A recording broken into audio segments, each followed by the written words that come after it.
Also, there's this a little bit of bad news for them because most people think that they should have their titles removed, including me. Jack, is this a thing? Is this a thing that is increasingly part of the conversation too?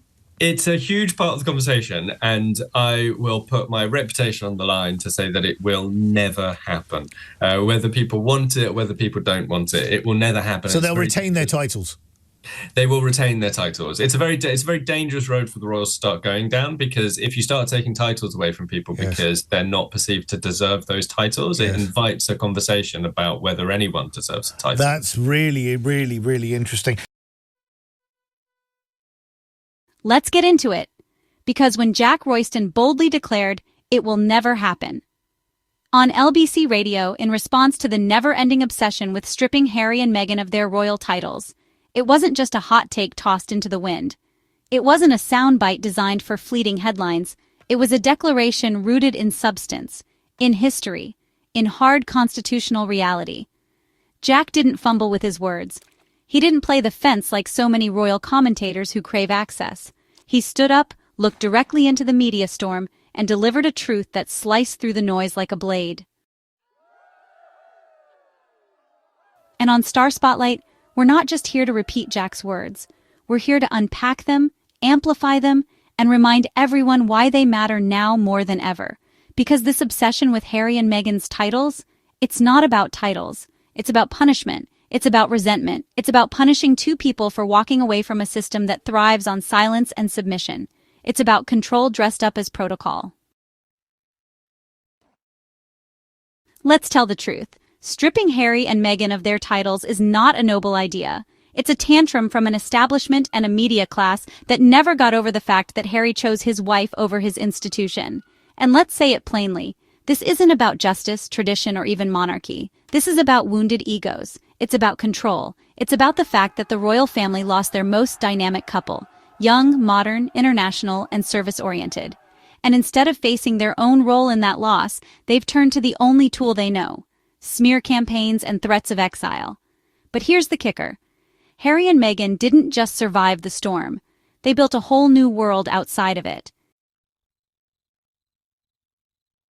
Now, if titles truly mattered in a moral sense, if this conversation were really about the sanctity of royal names, then let's talk about Prince Andrew, a man entangled in one of the most shameful scandals the House of Windsor has ever faced. And yet, what did the institution do? Damage control, PR spins, carefully worded press releases, but never a full public reckoning, never a removal of the title Duke of York. Why? Because Andrew didn't abandon the firm, he didn't challenge the system, he didn't ask questions about race, class, or accountability. He remained quiet. He towed the line, so the institution protected him. Meanwhile, Harry and Meghan, who hurt no one, broke no laws, and simply asked to live, have been treated like traitors, and that tells you everything you need to know about where the monarchy's true loyalties lie. When Jack Royston said it will never happen, he wasn't hoping. He wasn't speculating. He was stating a truth grounded in legal reality. Because unlike the tabloids or their social media echo chambers, Jack Royston understands that stripping royal titles isn't as easy as printing a headline. It requires constitutional consultation, royal assent, political will, and perhaps most importantly, it requires justification. And in Harry and Meghan's case, there is none. There is no crime, no betrayal of country, no dereliction of duty. There's simply a refusal to be abused. And since when is that a crime? We need to talk about the meaning of these titles. When Queen Elizabeth II granted Harry and Meghan the titles Duke and Duchess of Sussex, it was not just a ceremonial bow. It was a gesture steeped in centuries of tradition, signifying honor, service, and integration into the royal fold. And the couple didn't just accept those titles, they lived up to them. They represented the crown with dignity, grace, and diplomacy on international tours. Meghan, in particular, brought her own brand of intelligence and empathy to every engagement. They were doing the work, but what did they get in return? Misogynistic headlines, racist undertones, palace staff leaks, a smear campaign so orchestrated and cruel, it almost cost Meghan her life. So let's stop acting like they turned their backs on the monarchy. The monarchy turned its back on them. Harry didn't flee royal life like a reckless rebel. He spent years inside that system, fulfilling every duty expected of him and more. 2 tours in Afghanistan, founding the Invictus Games, serving the monarchy with a level of charisma and sincerity that made him the most beloved royal for years. His decision to leave wasn't taken lightly. It was born out of trauma, out of necessity, out of a protective instinct every husband and father should be applauded for. Yet instead of admiration, he's been labeled a traitor. And Meghan? Meghan was vilified for breathing, for existing, for speaking in full sentences and not accepting a life of ornamental silence. When you really zoom out, this campaign to strip their titles is absurd. It's like trying to cancel someone for surviving abuse. And what's the end goal here? To reduce Harry to Mr. Windsor? To erase Meghan's contributions from history? Good luck. They've already left their mark. On charity, on media, on modern culture. They don't need those titles. If anything, the titles are clinging to them. Because without the Sussexes, what is the monarchy left with? Pageantry without purpose. Faces without passion. Ceremonies without soul. Let's talk about America for a second. Across the Atlantic, no one is calling them Duke and Duchess of Sussex in casual conversation. Americans call them Harry and Meghan. And you know what else they call them? Producers, storytellers, philanthropists, mental health advocates. They are not defined by their proximity to the throne. They are defined by what they've built with their own hands. Archwell, Netflix, Spotify, the docuseries that dared to tell the truth, the children's books, the community initiatives, the partnerships with organizations that are making real impact. They didn't just break free from the firm, they redefined what royal legacy could look like outside the palace walls. And what's the British media doing in the meantime? Chasing shadows, repeating headlines like, "Strip their titles," as if it's some sort of patriotic duty. It's not. It's tabloid theater. It's an act of desperation.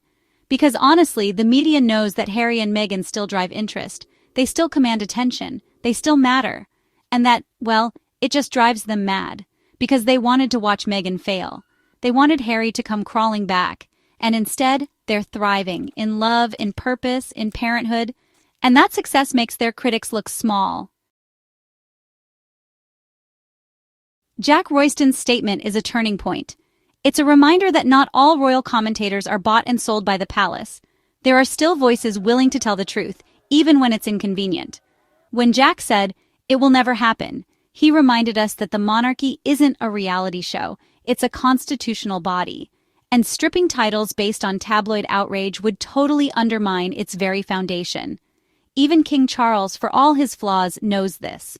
He's not going to burn down the institution's credibility just to appease a few headlines. And let's be honest, Charles knows Harry is still his son. He may be estranged, he may be complicated, but he's still family, and to publicly humiliate him would be a global scandal the monarchy just can't afford. To those critics yelling about Harry and Meghan cashing in on their royal status, let's really talk. The same people throwing stones are the ones watching every docuseries, listening to every podcast, clicking on every article.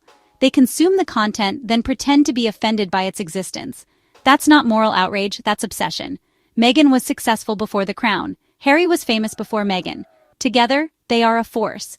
And the world sees that, even if the British press refuses to admit it. At the end of the day, legacy is not defined by what you're called.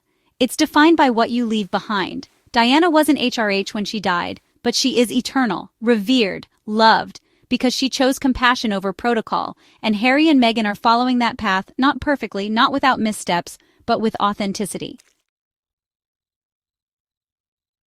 So let's thank Jack Royston for reminding everyone that no matter how loud the hate gets, the titles are staying put. Not because the firm loves Harry and Meghan, but because removing them would blow a hole through the monarchy's already shaky foundation. It would prove everything Harry and Meghan said, and the firm is terrified of that. To those pushing this title-stripping agenda, look in the mirror. Ask yourselves what you're really trying to achieve, because from where we're standing, Harry and Meghan are already winning. In freedom, in truth, in legacy. So, let's stop talking about stripping titles and, start talking about stripping away the systems that hurt people like Meghan. Strip the veil off this institution's hypocrisy. Strip the silence off the abuse. Strip the fear from speaking truth to power. Because in the end, the only titles that matter are the ones you earn with your heart. And Harry and Meghan, they've earned them. With every step they've taken toward truth, justice, and healing. Don't forget to like, comment, and subscribe to Star Spotlight, where truth isn't a whisper, it's a roar. Until next time.